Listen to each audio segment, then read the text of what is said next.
La madre biológica había intentado quedarse con su hija, peleó la adopción en los tribunales y denunció que su familia la obligaba a entregar a una niña sana sin motivo médico. El juez falló en su contra porque su padre y sus hermanos declararon que estaba loca e era una madre inapta, y la bebé desapareció en el sistema de adopciones con todos los expedientes sellados.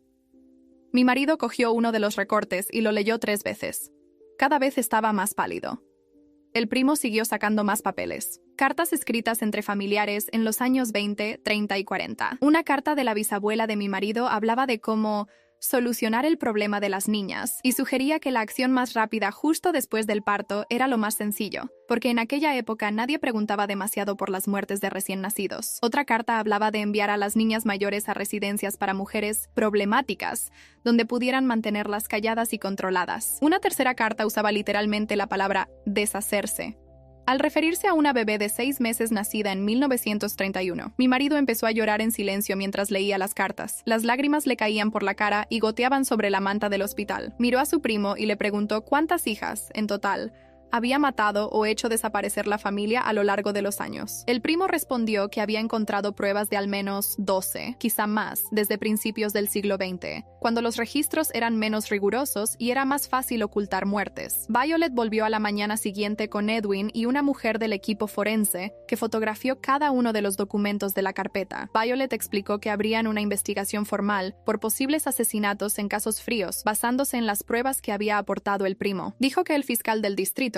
Hank Madden, se hacía cargo personalmente del caso por su gravedad, un patrón de violencia contra niñas que abarcaba más de un siglo. Edwin guardó cuidadosamente cada documento en bolsas de pruebas después de que la fotógrafa los registrara con números de caso y formularios de cadena de custodia. Violet nos comentó que Hank quería reunirse con nosotros en cuanto me dieran el alta para repasar la estrategia legal. Dijo que, entre mi grabación donde Mill amenazaba con matar al bebé, las pruebas de allanamiento, las declaraciones de los agentes y ahora este patrón histórico, tenían suficiente para acusar de intento de asesinato y posiblemente incluso de conspiración para cometer asesinato que se remontaba generaciones atrás.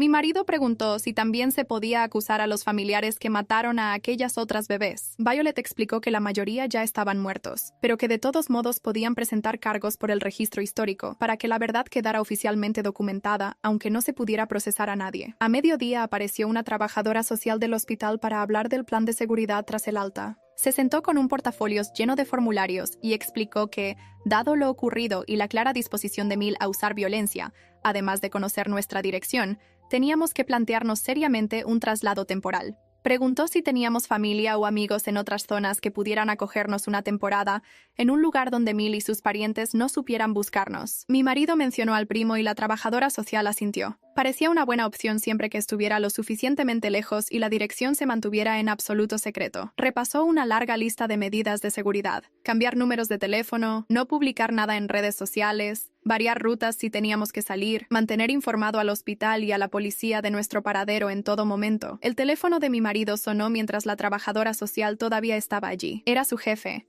que se había enterado por el informe policial y quería saber cómo estábamos. Mi marido salió al pasillo a hablar y volvió 15 minutos después con los ojos llenos de lágrimas otra vez. Me contó que la empresa le daba trabajo remoto inmediato por todo el tiempo que necesitara, sin preguntar plazos ni fecha de vuelta a la oficina. Además, su jefe dijo que la compañía correría con los gastos de instalar un sistema de seguridad completo en la dirección donde acabáramos quedándonos. Cámaras, sensores de movimiento, monitoreo profesional, todo. Mi marido se sentó en el borde de la cama y lloró con la cara entre las manos porque decía que sentía que toda su vida se desmoronaba. Pero al menos había gente que estaba siendo amable sin tener ninguna obligación. La trabajadora social le pasó pañuelos y apuntó la información del sistema de seguridad en el plan. Nos dieron el alta exactamente 48 horas después de llegar, con un montón de instrucciones sobre reposo en cama, reducción de estrés y señales de alarma que vigilar en el embarazo. Scarlett pasó una última vez antes de irnos para revisar al bebé. Hizo otra ecografía y dijo que todo seguía perfecto. Latido fuerte, buen movimiento, y la bebé medía justo lo que correspondía a las 36 semanas. Me repitió que descansara y evitara estrés físico o emocional,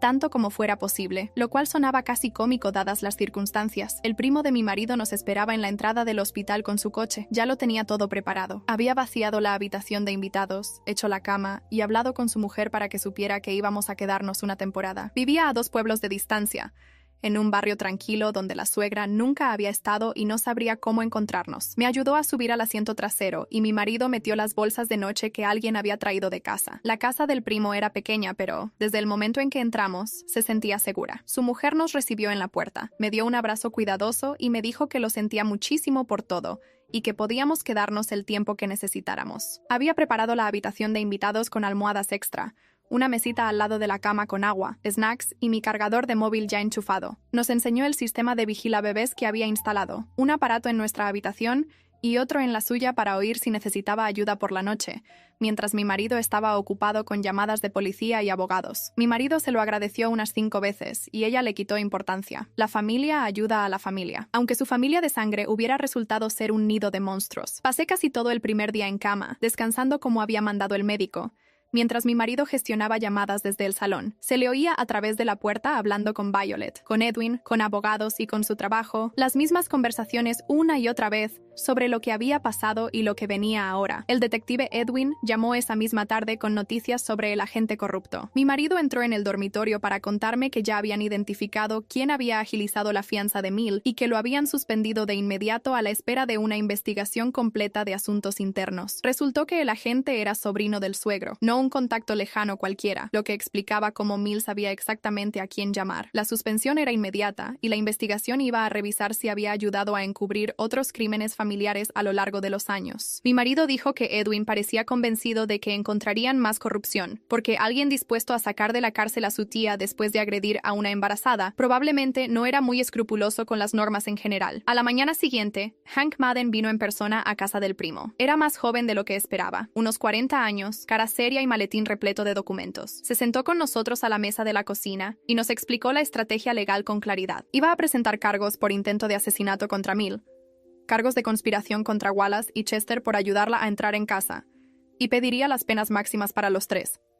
Explicó que, al tratarse de un embarazo, el intento de asesinato incluía al bebé nonato, lo que conllevaba penas muy graves, y que el patrón histórico de violencia contra hijas se presentaría como prueba de premeditación y móvil. Hank dijo que quería que entendiéramos que sería un proceso largo, probablemente varios meses hasta el juicio, y que teníamos que estar preparados para que los abogados de Mill lo intentaran todo. Mi marido preguntó qué tipo de defensas podrían usar. Hank respondió que seguramente alegarían enfermedad mental o capacidad disminuida por la edad. Tratarían de pintar a Mill como una anciana confusa que no sabía lo que hacía, pero él tenía mi grabación donde Mill sonaba completamente lúcida y decidida cuando amenazaba con matar al bebé, más las pruebas de planificación y de haber reclutado ayuda, lo que destruiría cualquier argumento de demencia. Sacó una libreta legal y nos detalló el calendario. Vistas preliminares, fase de descubrimiento, mociones, selección del jurado, todos los pasos hasta llegar al juicio propiamente dicho. Insistió en que mi grabación era la prueba más importante. Mill decía literalmente que había que asegurarse de que este bebé no sobreviva, y mencionaba la tradición familiar de solucionar a las hijas, lo que conectaba sus acciones actuales con el patrón histórico de asesinatos. Sumado a las pruebas físicas del allanamiento, las marcas de herramientas en la cerradura, el testimonio de los agentes sobre lo que oyeron al llegar, y las declaraciones de Wallace y Chester, que probablemente delatarían a Mill para salvarse ellos.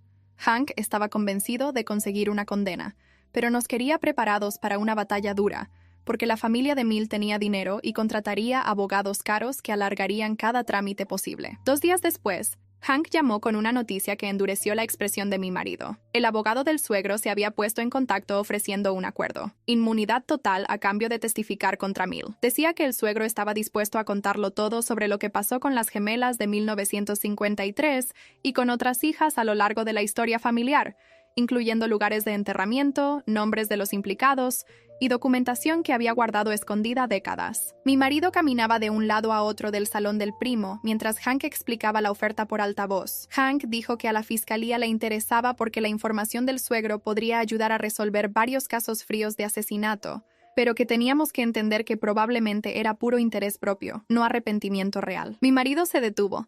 Miró la pared un buen rato y respondió que él no hablaría directamente con su padre bajo ninguna circunstancia,